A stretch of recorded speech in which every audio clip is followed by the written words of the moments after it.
Hey, a little chilly out on the roof tonight. Hey, I wanted to talk about why I decided never to have kids. So, first of all, don't be confused. I've talked about how I have a stepdaughter and, married a single mom in other videos, but I don't have any actual kids of my own.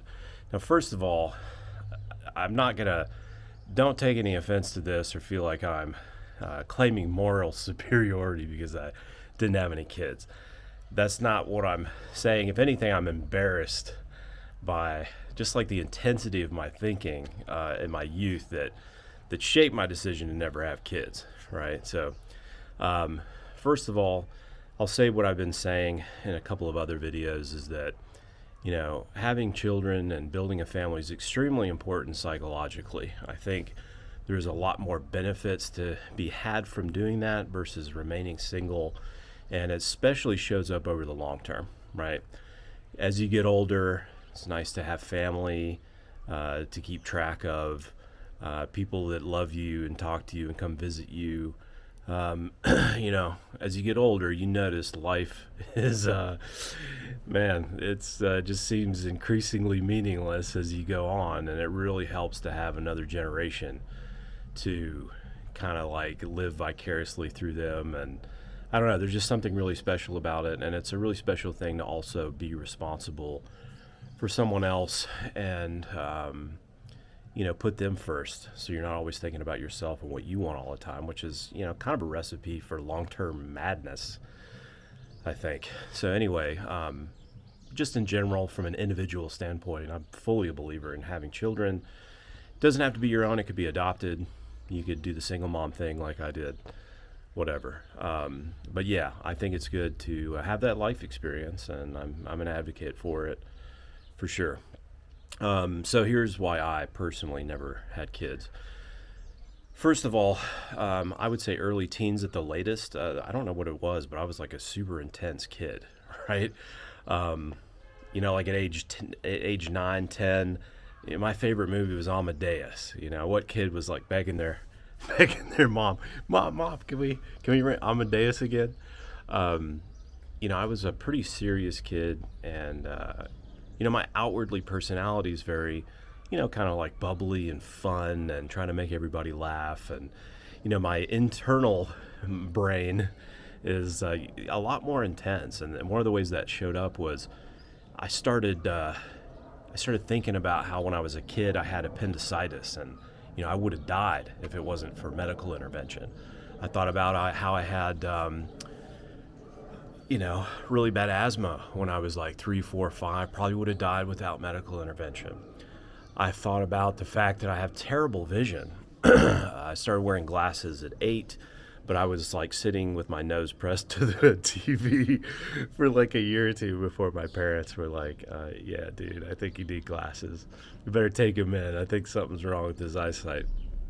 So I was thinking, hey, man, I never would have survived out in the wild. I never would have survived if I was born even just a few centuries ago. I shouldn't be spreading these genetics. I shouldn't be spreading these genes around. So as like a young kid, honestly, I don't remember exactly, but I couldn't have been older than like 13 when I started having these thoughts, and that stuck with me for a while. I just kind of decided then and there, like, hey, I'm going to abide by the nature's laws here. I'm going to respect nature's laws, and I'm not going to procreate. As I got older, I started working for the Forest Service. I lived in the Aspen area. Um, even before then, though, leading up to the move there that my family made, we were traveling out in the mountains all the time, skiing vacations and RV trips for several weeks in the summer to go to national parks and places like that. And my family, we just absolutely loved outdoor adventure and recreation, and I just became really obsessed with that. So much so that one of my first jobs was going and working on a volunteer basis because I wasn't able to qualify for an actual paid position. But I worked for a summer for the Forest Service as a wilderness ranger, just on like an $80 a week stipend.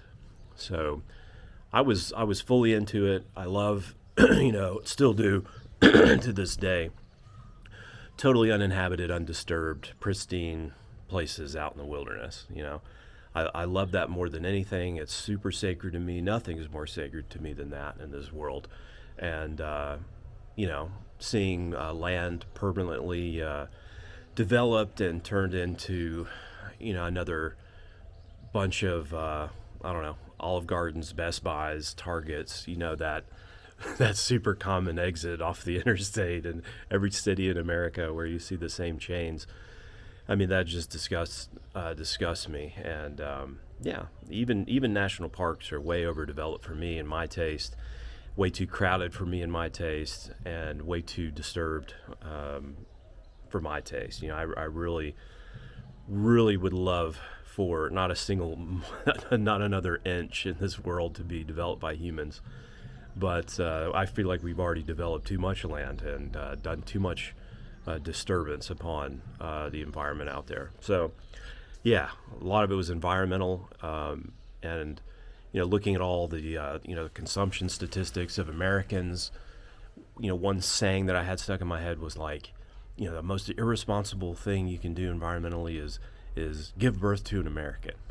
So, being an American and living in America, I was just like, no, I can't bring another American into the world. That's like bringing 10 people in another country or 20 people of another country into the world in terms of their use of resources and, just overall resource load. So those two things combined, I decided, hey, I'm never going to have children, never going to bring kids into this world. And, it felt like a way that I could kind of play my part.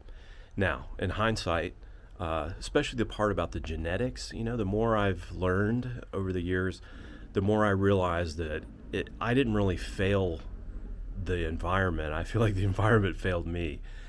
So, as we talked about, if you watched my asthma video, if you don't have asthma, you probably weren't interested in that video, but you might want to check it out to understand what I believe is the etiology of my asthma, the origins, where it came from. I believe a combination of vaccination and sanitation and fortification of foods and multivitamins, that combination gave me vitamin A toxicity, and that led to me developing asthma and allergies and having a lot of the problems that I had, starting with just the basic old infant formula that's full of vitamin A palmitate. It's a highly absorbable form of vitamin A, and in a world where we don't come in contact with a lot of orophycal bacteria anymore, we don't get measles and smallpox and all these diseases that we vaccinate against. We don't have an opportunity to purge our livers of vitamin A, and it's very easy for people in the modern world to develop vitamin A toxicity, and that leads to a lot of inflammatory conditions. I think that's probably at the root of what has caused this big epidemic of kids being allergic to everything, and 1 out of every 5 kids having asthma now, or whatever the stats are. It's grim, alarming for sure, and there's still no answers. The medical industry at large doesn't have any answers for why this is happening. Yeah, a few theories are out there at best, so mine's just another theory, but my personal experience backs it up 100%. You can probably hear now my lungs are crystal clear because I've been eating food that I make myself, and yeah, go back and watch my video about reading. You can actually hear me squeaking if you put some headphones on. That's after being in New York for a week and eating foods with a bunch of vitamin A in it. So anyway, that's a whole other story. That's not what this video is about. But that's one way that I feel like the environment failed me, not me failing the environment. Secondly, the eyesight. I think eyesight is really simple. I think your eyes adapt, especially at a young age, to the environment that you're in. So being indoors the vast majority of the time, looking at computer screens, looking at TV screens that are just, in my case, were pretty close to my face, sitting on the carpet Indian style in front of the TV, as much as I could possibly get in front of that TV, I was there. And yeah, just spending a ton of time indoors, your eyes are not being used to look out into the distance. And I think that changes the shape of the eye and causes nearsightedness. We all know the stereotype of somebody who spends a lot of time on the computer and reads a lot of books, being, kind of nerdy and wearing glasses, right? I think it's just a simple adaptation. I don't think, if you live outdoors as we're intended and made to live,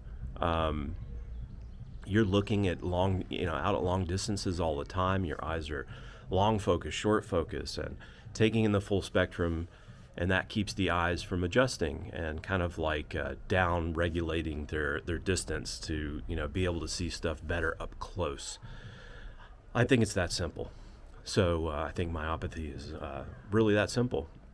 And so again, it's just a modern environment causing me to have a modern problem, and it's not something that I would have probably had if I would have grown up out with my loincloth out in the bush, living like an aborigine or whatever. So there's that, the asthma, the appendicitis is one. We could get really into it, and if you look at the work of Dennis Burkitt, T.L. Thomas Lattimore Cleave, and his books that he wrote back in the 70s, they were doing research and finding people in Africa didn't have any of these modern bowel diseases and things because they were eating unrefined carbohydrates. I'm not sure if I'm a full believer that it's as simple as eating unrefined carbohydrates causing these bowel diseases and things like appendicitis, which can be deadly if it gets really inflamed. But I was really constipated as a child, and I was straining a lot, and eventually that caught up with me. And I do think that's, that was a factor in getting an infection in my appendix and having to be rushed to the hospital and have that sucker cut out. And it was, huge apparently when it came out. And it felt like it was huge because I just, even that long ago, even at just like 6 years old, I still remember like how much I was like screaming and writhing and in pain. So anyway, yeah, that's kind of sort of debunked. Also, in the modern world, I think, there's ways to really lessen your, environmental footprint a lot. So it's possible to have solar panels and generate energy right off your rooftop.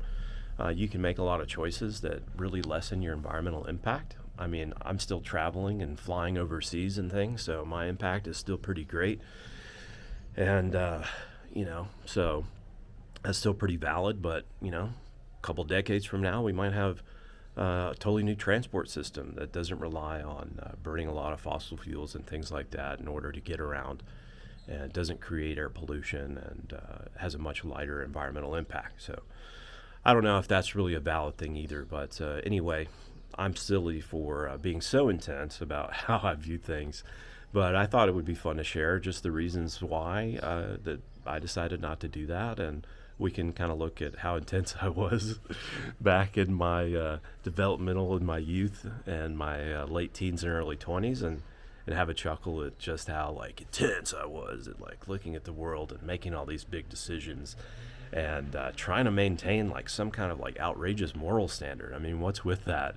Why was I just so fixated on making sure that I abided by this crazy moral ideal that didn't allow me to have kids and stuff like that. But anyway, I'm super happy with how my life ended up and the fact that I was able to go into the life of a single mom and be a father to a young girl and living the dream now.